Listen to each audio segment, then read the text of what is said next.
নমস্কার বন্ধুরা, কাকলি রান্নাঘরের পক্ষ থেকে আপনাদের সবাইকে জানাই অনেক অনেক শুভেচ্ছা, ভালোবাসা ও অভিনন্দন। আমি আজকে আবারও একটা নতুন ধরনের রেসিপি নিয়ে চলে আসলাম। আমার আজকের রেসিপি চিকেন কারি। এই গরমে খুব অল্প মশলা দিয়ে ঝটপট কিভাবে আমি চিকেন কারিটা তৈরি করে নিই সেটাই আপনাদের সাথে শেয়ার করব। আর এই চিকেন কারিটা খেতেও কিন্তু খুবই ভালো লাগে। তাহলে চলুন দেরি না করে রেসিপিটা দেখে নিন। তার জন্য সবার প্রথমে 1 কেজি চিকেন ধুয়ে পরিষ্কার করে মাঝারি সাইজের করে আমি কেটে নিয়েছি। এবার আমি একটা মশলার পেস্ট বানিয়ে নেব। তার জন্য একটা মিক্সার জারে দিয়ে দিচ্ছি একটা গোটা রসুন, আমি পুরোটাই কোয়া ছাড়িয়ে দিয়ে দিলাম। দিয়ে দিচ্ছি 2 ইঞ্চি আদা, দিয়ে দেব কাঁচা পাকা লঙ্কা 12টা, দিয়ে দেব বড় সাইজের 2খানা পেঁয়াজ কুচিয়ে রেখেছিলাম পুরোটাই, দিয়ে দেব 1 চামচ গোটা জিরে। সব কিছু দিয়ে খুব ভালো করে মশলার পেস্টটা তৈরি করে নিতে হবে। আমার মশলার পেস্টটা একদম মিহি করে আমি বেটে নিয়েছি, একদম রেডি মশলার পেস্টটা দেখুন। এবার আমি চিকেনটাকে ম্যারিনেট করে নেব। তার জন্য সবার প্রথমে যে মশলার পেস্টটা তৈরি করে রেখেছিলাম সেই মশলার পেস্ট পুরোটাই দিয়ে দিলাম।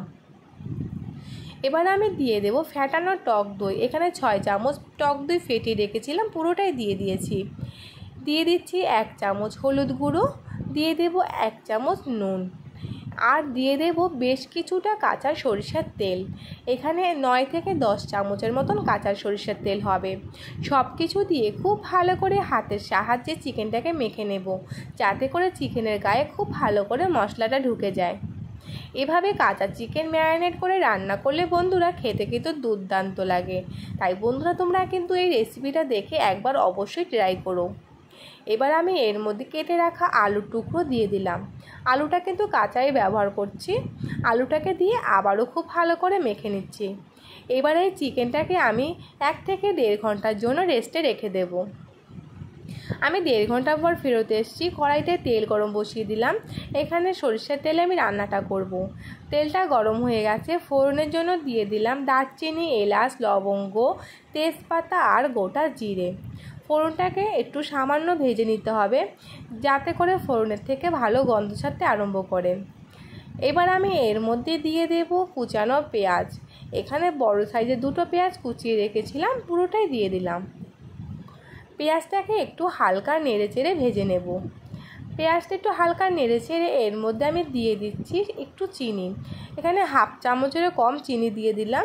চিনিটা দেওয়ার কারণে পেঁয়াজটা খুব তাড়াতাড়ি ভাজা হয়ে যাবে, আর চিকেন কারিটা তৈরি যখন করব চিকেনের কালারটা কিন্তু খুবই ভালো আসবে। এখানে পেঁয়াজটা ভাজা হয়ে গেছে।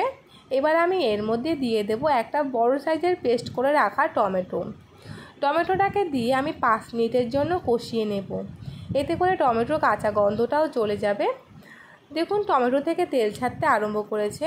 এবার আমি এর মধ্যে ম্যারিনেট করে রাখা চিকেনটা পুরোটাই দিয়ে দিচ্ছি।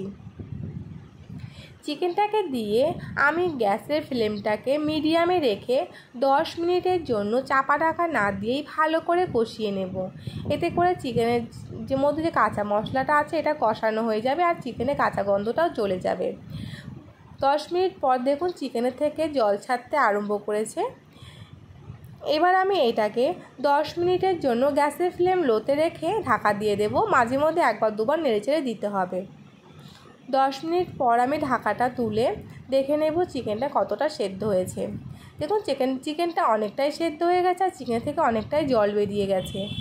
এবার আমি এর মধ্যে দিয়ে দেব কেটে রাখা ক্যাপসিকাম। এখানে বড় সাইজের একটা ক্যাপসিকামের আমি অর্ধেকটা ক্যাপসিকাম দিয়ে দিয়েছি। এরকম ক্যাপসিকাম দিয়ে চিকেন কারি তৈরি করলে ফ্লেভারটা দুর্দান্ত আসে। আপনারা তৈরি করে না খেলে বুঝতেই পারবেন না। বন্ধুরা এরকম চিকেন কারি দিয়ে গরম গরম ভাত, রুটি, পরোটার সাথে দুর্দান্ত লাগে। তাহলে একবার হলে অবশ্যই রেসিপিটা বাড়িতে ট্রাই করবেন। ভালো লাগলে লাইক শেয়ারের অনুরোধ রইল। দেখুন বন্ধুরা চিকেনটা কষানো হয়ে গেছে, অনেকটাই আমার তেল ছাড়তে আরম্ভ করেছে। এবার আমি এর মধ্যে দিয়ে দিচ্ছি উষ্ণ গরম জল। বন্ধুরা এখানে জলটা কিন্তু বেশি ব্যবহার করা যাবে না, যেহেতু চিকেন আলু সবই সেদ্ধ হয়ে গেছে আর গ্রেভিটাও বেশি থাকবে না। সবার শেষে দিয়ে দিলাম 1 চামচ গরম মশলার গুঁড়ো আর কিছু কাঁচা পাকা চেরা কাঁচা লঙ্কা। ব্যাস তৈরি হয়ে গেল দারুণ স্বাদের দারুণ টেস্টি চিকেন কারি রেসিপি। দেখেই বুঝতে পারছেন অল্প মশলা দিয়ে খুব সহজেই চিকেন কারিটা তৈরি করে নেওয়া যাবে।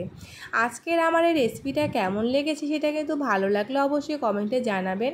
আর আপনাদের কাছে অনুরোধ, আমার এই চ্যানেলটিকে নতুন বন্ধুরা সাবস্ক্রাইব করে আমার পাশে থাকবেন। তাহলে আজকে এখানে বিদায় নিচ্ছি। ধন্যবাদ সবাইকে।